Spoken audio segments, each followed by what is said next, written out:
साथियों नमस्कार। अडानी को लेकर जो कोरोना कैपिटलिज्म के आरोप विपक्ष लगा रहा है, अब वो वास्तविक रूप लेते नजर आ रहे हैं। पहले एसबीआई, एलआईसी और अब EPFO, employees provident fund organisation. EPFO के 27 करोड़ 71 लाख सब्सक्राइबर्स को आज सीधी चोट अडानी साहब ने मारी है। आज अगर ये कहा जाए कि सरकार खुद ही अडानी को उभारने में लगी है, वो भी इस देश की जनता की गाढ़ी कमाई के पैसों से, तो ऐसा कहना गलत नहीं होगा। द हिंदू में छपी रिपोर्ट ने आज ये दिखा दिया कि आखिर विपक्ष ये क्यों कह रहा है कि अडानी ही मोदी है और मोदी ही अडानी है। राहुल गांधी ने जब ये कहा कि इस देश को मोदी नहीं अडानी चला रहा है, तो किसी ने कोई खास ध्यान उनकी इस बातों पर नहीं दिया था।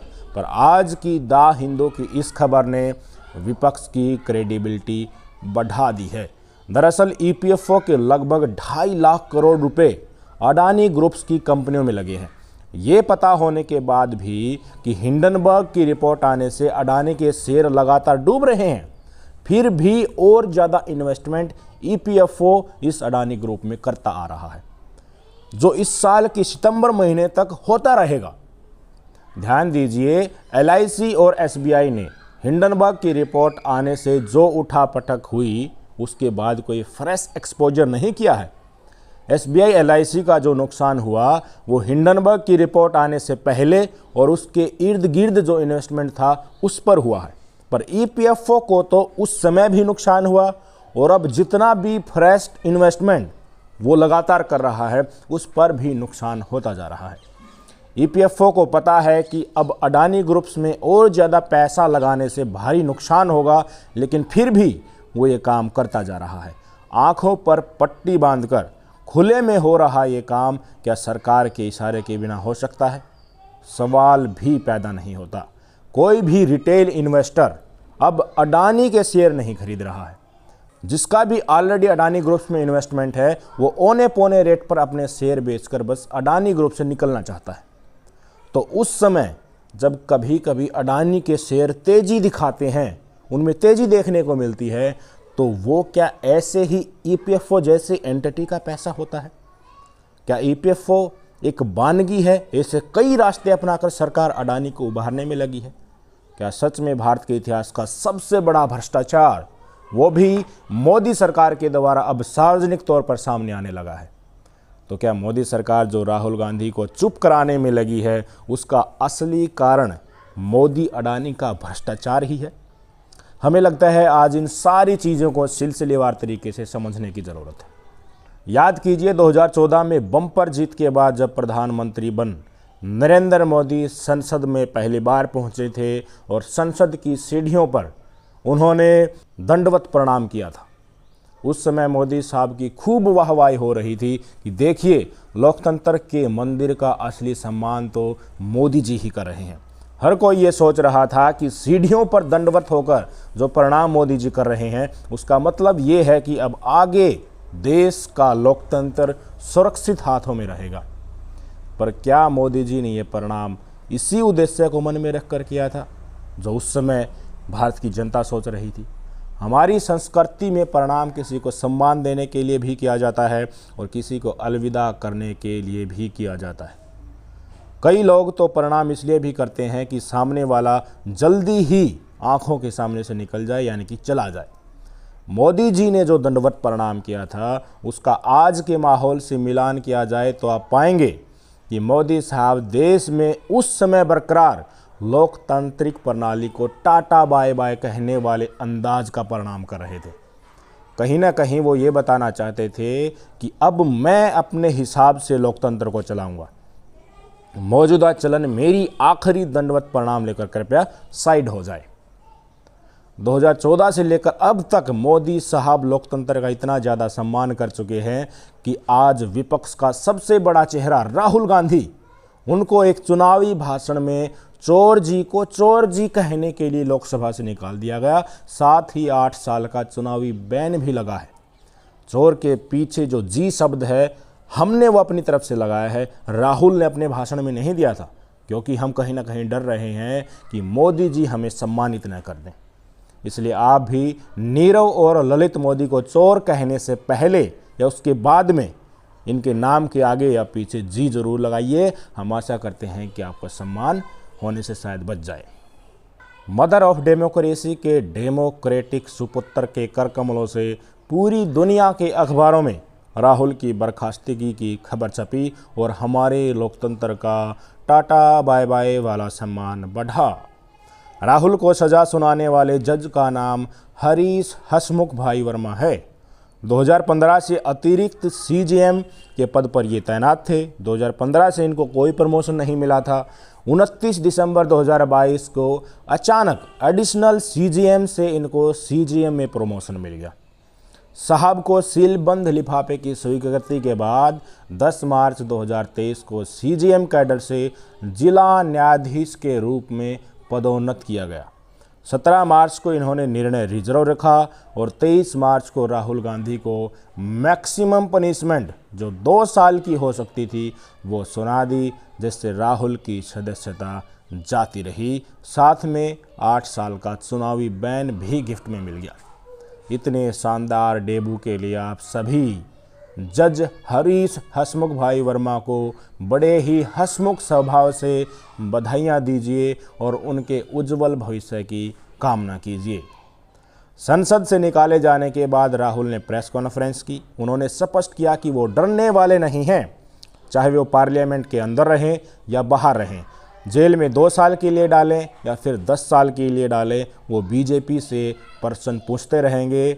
बीजेपी ने इतनी मेहनत करके इस ठिकाने तक राहुल को पहुंचाया था, पर फिर भी राहुल अडानी का नाम लिए बिना एक दिन भी नहीं गुजारते हैं। राहुल गांधी ने अपनी बायो में अब डिस्क्वालीफाइड एमपी लिख दिया है, यानी कि अब उनकी प्रोफाइल देखते ही समझ में आएगा कि जिस शख्स की वजह से उनको डिस्क्वालीफाई किया गया है उनका नाम वो लगातार लेते रहेंगे। राहुल ने मोदी जी से सवाल पूछा कि बताएं कि 20,000 करोड़ रुपया जो अडानी की कंपनियों में लगा है वो किसका है। दिल्ली के अलग अलग स्थानों पर भारतीय युवा कांग्रेस ने बैनर लगाए हैं। पूछा है अडानी की फर्जी कंपनियों में 20,000 करोड़ किसके हैं। हमने जब 20,000 करोड़ की मात्रा सुनी तो अब तक अडानी के संदर्भ में जितनी भी रिपोर्ट आई हैं उनको खंगाला। 20,000 करोड़ का अडानी के संबंध में जिक्र 2 जगह मिला है। आपको पता होगा हिंडनबर्ग की रिपोर्ट आने के बाद अडानी समूह ने अडानी एंटरप्राइजेज के 20,000 करोड़ के एफपीओ जारी किए थे। आखिरी दिन एफपीओ फुल्ली सब्सक्राइब हुए, पर कुछ दिन बाद ही वो एफपीओ जो फुल्ली सब्सक्राइब थे उनको रद्द करना पड़ा। जानकारों ने बताया कि इस 20,000 करोड़ के एफपीओ में रिटेल इन्वेस्टर ने इन्वेस्ट नहीं किया। इसमें पैसा देश से बाहर की फर्जी सेल कंपनियों की तरफ से आया होगा, ऐसा दावा किया गया। यानी कि हिंडनबर्ग की रिपोर्ट का जो सारांश था कि फर्जी सेल कंपनियों से अडानी की कंपनियों में इन्वेस्ट कराकर शेयर मैनिपुलेशन करके जनता को ठगा जाता है, उसका प्रैक्टिकल उदाहरण अडानी एंटरप्राइजेज के एफपीओ केस में देखने को मिला। तो हो सकता है राहुल इसी 20,000 करोड़ का जिक्र कर रहे हों कि ये पैसा जो एफपीओ सब्सक्राइब करने के लास्ट दिन आया था वो कहीं ना कहीं मोदी का या मोदी के इशारे पर अडानी की कंपनियों में लगा। दूसरा संकेत शायद राहुल गांधी फाइनेंशियल टाइम्स की रिपोर्ट का दे रहे हों। हाल ही में फाइनेंशियल टाइम्स ने खबर छापी है जिसमें बताया गया है कि अडानी ग्रुप्स की कंपनियों में जितना विदेश से एफडीआई आया है उसका लगभग 50% अनडिस्क्लोज्ड कंपनियों से है, यानी 50% पैसा सेल कंपनियों का है और इसी बलबूते पर अडानी शेयरों का फ्रॉड कर रहा है। ये अमाउंट कहीं ना कहीं 20,000 करोड़ के आसपास होगा, तो शायद राहुल गांधी इसकी तरफ भी इशारा कर रहे हों। अब यहाँ पर आज एंट्री हो जाती है ईपीएफओ के मुद्दे की। अडानी की मुसीबत इतनी जल्दी ख़त्म होने वाली नहीं है। द हिंदू में छपी खबर के मुताबिक ईपीएफओ के अधिकांश निवेश निफ्टी 50 शेयर में किए जाते हैं, जिनमें अडानी एंटरप्राइजेज और अडानी पोर्ट्स एंड एसईजेड शामिल है, और इन कंपनियों के शेयर हिंडनबर्ग की रिपोर्ट आने के बाद डूब चुके हैं। यानी कि एसबीआई एलआईसी के बाद ये एक नया खुलासा है कि ईपीएफओ के जो 28 करोड़ निवेशक हैं उनके पैसे भी अडानी को दिए जा रहे हैं। अचरज की बात यह है कि ईपीएफओ कम से कम इस साल के सितंबर महीने तक अडानी की कंपनियों में इन्वेस्ट करता रहेगा। अडानी ग्रुप हिंडनबर्ग की रिपोर्ट आने के बाद 50% तक डूब चुका है, पर नुकसान होने के बावजूद भी ईपीएफओ किसके इशारे पर इतनी मोटी रकम अडानी ग्रुप्स में इन्वेस्ट कर रहा है। यहाँ ध्यान देने की बात यह है कि अगर ईपीएफओ को अपने इन्वेस्टमेंट में नुकसान होता है तो ये संस्था अपने लाभार्थियों के लिए इंटरेस्ट रेट घटा देता है, और हो सकता है कि आपको जल्द ही ऐसा देखने को भी मिले। तो जब इस देश और दुनिया के हर व्यक्ति को पता है कि अडानी के शेयर्स डूब रहे हैं, तो ईपीएफओ इसमें इन्वेस्ट क्यों कर रहा है? अडानी में इन्वेस्ट की वजह से हुए नुकसान के कारण ईपीएफओ के निवेशकों को पीएफ पर ब्याज कम मिलेगा, और जो नुकसान उनको होगा वो सिर्फ अडानी की वजह से होगा। तो सरकार का एक प्रिय उद्योगपति किस तरह से पूरे देश को नुकसान पहुंचा रहा है, इसकी जांच स्पष्ट तौर पर होनी चाहिए। द हिंदू ने सवाल पूछा, जो प्रोविडेंट फंड कमिश्नर हैं नीलम समी राव, उनसे सवाल पूछा कि अडानी में ईपीएफओ का एक्सपोजर कितना है। उनका कोई भी जवाब नहीं आया। यहाँ तक कि ईपीएफओ के ट्रस्टीज को भी नहीं पता था कि अडानी में ईपीएफओ का पैसा लगा है। लोग कड़ी मेहनत करके पैसा कमाते हैं और उसका एक हिस्सा पीएफ में डाल देते हैं ताकि पैसा एक सुरक्षित जगह रहे और अच्छा इंटरेस्ट रेट भी मिले। आप में से बहुत सारे ऐसे लोग होंगे जो एक एक रुपया सोच समझ कर खर्च करते होंगे ताकि थोड़े पैसे में ही घर खर्च निकल जाए और पीएफ में ज़्यादा से ज़्यादा डाला जा सके। पर अब आपके ब्याज के पैसे में जितना घाटा हुआ है, समझ लेना उतना पैसा एक फ्रॉड गुजराती व्यापारी को उभारने में लगाया जा रहा है। तो क्या ये देश के साथ गद्दारी नहीं है, या फिर राष्ट्रवाद की आड़ में ये मुद्दा भी छुप जाएगा? ईपीएफओ के मेंबर्स जानना चाहते हैं कि उनका पैसा एक डूबती नाव पर क्यों और किसके इशारे पर डाला गया। मिस नीलम समी राव जी, भागने से बात बनेगी नहीं। आपको सामने आकर बताना चाहिए कि आपने किसके कहने पर यह काम किया। आप अभी नहीं बताना चाहती तो आप एक तारीख मुकर्रर कर दीजिए कि मैं उस तारीख को सब खुलासा करूंगी। क्या आप भी उसी दिन बताओगे जिस दिन एसबीआई और एलआईसी के चेयरमैन बताएंगे कि उन्होंने किसके कहने पर अडानी ग्रुप्स में पैसा इन्वेस्ट किया था? एसबीआई और अडानी से कहीं ज़्यादा गंभीर ये मामला है, क्योंकि इसमें सीधे तौर पर ब्याज के पैसे अडानी ने लाभार्थियों के खा लिए। साल 2022-23 के लिए नए इंटरेस्ट रेट्स ईपीएफओ आज या कल में अनाउंस कर सकता है। इससे ठीक पहले आज ये बम फूट गया। मार्च 2022 में ईपीएफओ ने साल 2021-22 के लिए पीएफ इंटरेस्ट रेट 8.1% अनाउंस किया था, जो साल 1977-78 के बाद सबसे कम था। इस साल तो अडानी में पैसा पीएफओ का डूब गया है और डूबता ही जा रहा है। जानकारों का मानना है कि इंटरेस्ट रेट मौजूदा साल के लिए वो 8.1% जो पहले वाला है उससे भी नीचे जाएगा, और जो निकल कर आएगा फाइनल अमाउंट वो न्यूनतम जाने के लगभग सारे रिकॉर्ड अब की बार तोड़ने वाला है। मुबारक हो ईपीएफओ के 27 करोड़ 71 लाख लाभार्थियों। अर्थशास्त्री अडानी ने आपकी सेविंग पर कैची चला दी है। हम समझ रहे हैं अब आपको दुख हो रहा होगा, क्योंकि इस देश में जब खुद पर बीतती है तभी आजकल लोगों को बुरा लगता है। बाकी टाइम तो सब गौरव ही करते रहते हैं, कुछ भी हो जाओ गौरव करते रहते हैं बस। इस देश का सैनिक भी मोदी सरकार पर गौरव करता था, पर अग्निवीर बनने के बाद उसने गौरव करना छोड़ दिया। किसान भी गौरव करता था, पर जब बॉर्डर पर लाठियों से उनकी चमड़ी सुजाई गई तो उन्होंने गौरव करना छोड़ दिया और कृषि कानूनों को बलशाली आंदोलन से वापस कराया। गौरव तो सिविल क्षेत्र के कर्मचारी भी करते थे जब तक बीजेपी सरकार नई पेंशन स्कीम नहीं लाई थी। गौरव तो बेरोजगार भी करते थे, पर जब नौकरी मांगने पर लठों से स्वागत उनका हुआ तो उन्होंने गौरव करना छोड़ दिया।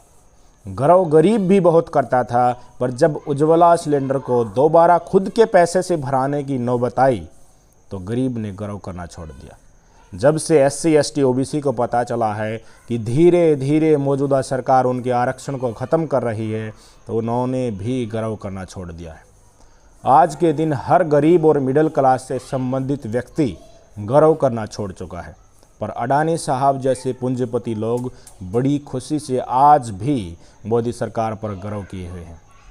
ताज़ा तरीन गर्व तो नीरव और ललित मोदी को भी हो गया जब उनके घोटाले पर आवाज़ उठाने वाले नेता राहुल गांधी को 2 वर्ष का कारावास सुना दिया और 8 साल का चुनावी बैन लगा दिया।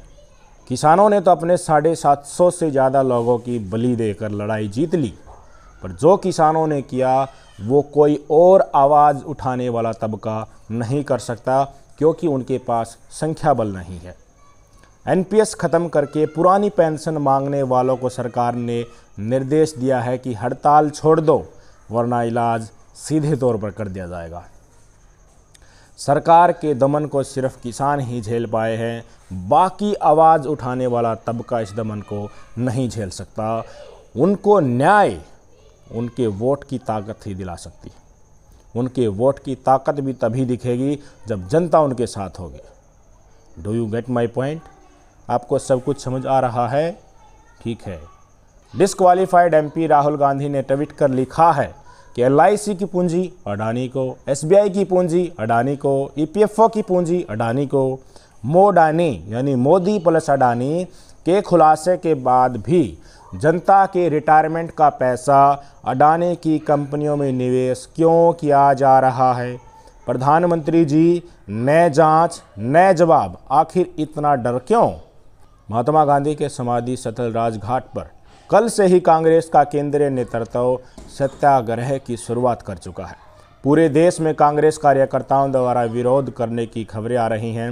राजघाट से अपने संबोधन में प्रियंका गांधी ने कहा कि देश का प्रधानमंत्री कायर है। बेशक से मुझे जेल में डाल दो, मैं ये बात कहती रहूँगी कि इस देश का प्रधानमंत्री कायर है। मल्लिकार्जुन खड़गे समेत कांग्रेस के तमाम नेता अडानी मामले को लेकर मैदान में हैं। आज एक साथ 17 ओपोजिशन पार्टी काले कपड़े पहनकर विरोध कर रही हैं। अडानी और राहुल के डिस्क्वालिफिकेशन को लेकर सवाल उठा रही हैं।